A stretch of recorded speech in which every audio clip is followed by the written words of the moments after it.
வீரம் விளைந்த வேலூர் புரட்சி இத பத்தி தெரிஞ்சுக்க ஃபாலோ பண்ணுங்க, சப்ஸ்கிரைப் பண்ணுங்க.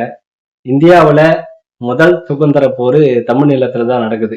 கிட்டத்தட்ட 1800ல புரட்சி கூட்டமைப்பு அப்படின்னு ஒரு கூட்டமைப்பு உருவாக்குறாங்க. அதுல மருது பாண்டியர்கள், விருப்பாச்சி கோபால நாயக்கர், வீரபாண்டிய கட்டபொம்மன், தீரன் சின்னமலை, திப்பு சுல்தானோட மகன்கள் இவங்க எல்லாம் சேர்ந்து அந்த கூட்டமைப்பை உருவாக்குறாங்க, புரட்சி கூட்டமைப்புன்னு.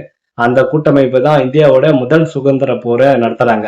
கோவை விடுதலை போரை நடத்துறாங்க. அந்த போர்ல வந்து நிறைய தளபதிகள் வந்து கொல்லப்படுறாங்க. 6 வருஷத்துல வேலூர் புரட்சி ஒண்ணு நடக்குது.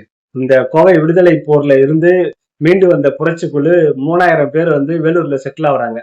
அந்த செட்டில் ஆன புரட்சிக்குழுல இருக்கிறவங்க எல்லாருமே கிட்டத்தட்ட ஒரு 1500 பேர் வந்து காரங்களோட ராணுவத்துல போய் வேலைக்கு சேர்றாங்க. ஏற்கனவே வேலூர் கோட்டையில திப்பு சுல்தானுடைய மனைவி, மகள், மகன் எல்லாருமே வந்து ஜெயில வச்சிருக்காங்க.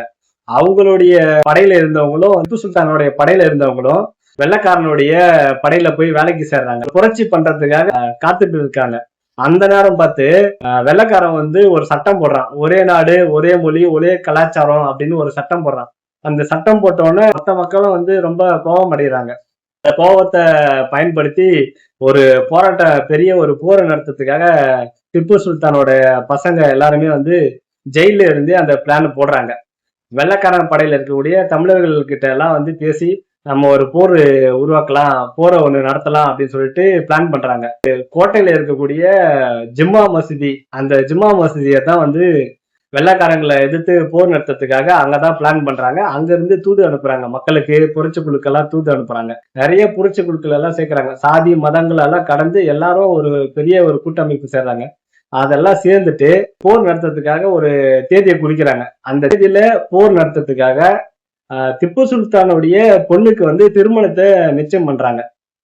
1806 ஜூலை 9ஆம் தேதி வந்து திப்பு சுல்தானுடைய பொண்ணுக்கு வேலூர் கோட்டையில திருமணம் நடக்குது. அந்த திருமணத்துக்காக திப்பு சுல்தானோட சொந்தக்காரங்க, அப்புறமா வெளியில இருக்கிறவங்க எல்லாரும் வந்து கோட்டைக்குள்ள வர்றதுக்காக அனுமதி கொடுக்குறாங்க. அப்ப அவங்க கூடயே வந்து புரட்சி குழுக்களும் வந்து உள்ள போறாங்க. ஜூலை 10ஆம் தேதி வந்து வெள்ளக்காரங்களுடைய ராணுவ நாள் கொண்டாடுறாங்க. அதுக்காக ராணுவ வீரர்களும் வந்து உள்ளே தங்க வைக்கிறாங்க. அதுல பெருவாரியா எல்லா தமிழர்கள் தான் இருக்கிறனால எல்லாரும் இன்னும் வசதியா போயிடுச்சு. காலையில பயிற்சிக்காக எல்லாரும் வெளியில போறாங்க. அங்க வந்து 2 டீமா பிரிஞ்சிடறாங்க. ஒரு டீம் வந்து பயிற்சி எடுக்கிற மாதிரியே இருந்துட்டு ஒரு 100 பேர் சேர்ந்து வேலூர் கோட்டையில உள்ள புகுந்து வெள்ளக்காரங்கள் எல்லாம் சுட்டு தள்ளுறாங்க. புரட்சி குழு வந்து வெள்ளக்காரங்கள் எல்லாம் சுட்டு தள்ளுறாங்க. இன்னொரு பக்கம் இன்னொரு டீம் வந்து அவங்க எல்லாரும் சுட்டு தள்ளுறாங்க. வேலூர் கோட்டையே வந்து கைக்கு கொண்டு வந்துடுறாங்க. கண்ட்ரோலுக்கு எடுத்துன்னு வந்ததுக்கு அப்புறம் கோட்டையோட கொடி மரத்தை வந்து பிடிச்சி வெள்ளக்காரனோட கொடியை இறக்கிட்டு திப்பு சுல்தானோடைய புலி கொடியை ஏற்றி பறக்க விடுறாங்க.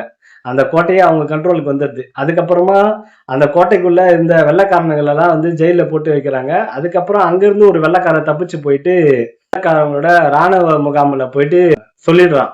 சொன்னதுக்கு அப்புறம் அங்கிருந்து ஒரு பீரங்கியோட ஒரு பெரிய படை வந்து வேலூர் கோட்டையே வந்து அடிச்சு நொறுக்கிறாங்க. புரட்சி குழுல இந்த வீரர்களை எல்லாரையுமே வந்து பீரங்கி முன்னாடி கட்டி வச்சு சுட்டு உடலெல்லாம் செதற வச்சு கொலை பண்றாங்க. ரொம்ப கொடூரமான கொலையெல்லாம் பண்றாங்க. அதெல்லாம் பண்ணிட்டு திப்பு சுல்தானோட சொந்தக்காரங்களை எல்லாருமே வந்து நாடு கடத்துறாங்க. நிறைய பேரை வந்து ஜெயில போடுறாங்க.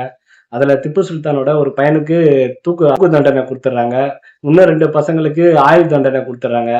போராட்டம் நடத்துறதுக்கு முக்கியமான இடமா இருந்தது வேலூர் கோட்டையில இருக்கக்கூடிய ஜம்மா மசூதி தான் சொல்லிட்டு அந்த ஜம்மா மசூதியை மூடிடுறாங்க. போர் நடந்து கிட்டத்தட்ட 220 வருஷம் ஆயிடுச்சு. இன்னமும் அந்த ஜம்மா மசூதி வந்து திறக்கிறது கிடையாது. இதுக்கு அப்புறம் தான் அந்த போராட்டம் வந்து படிப்படியா தமிழர்கள் மத்தியில ரொம்ப விரிவடையுது. பல இடத்துல புரட்சிகள் நடக்குது. போராட்டக்காரங்களுக்கு எதிரான போராட்டம் வந்து அதுக்கு அடுத்த கட்டத்துக்கு நகர்ந்துட்டு போயிட்டே இருக்குது.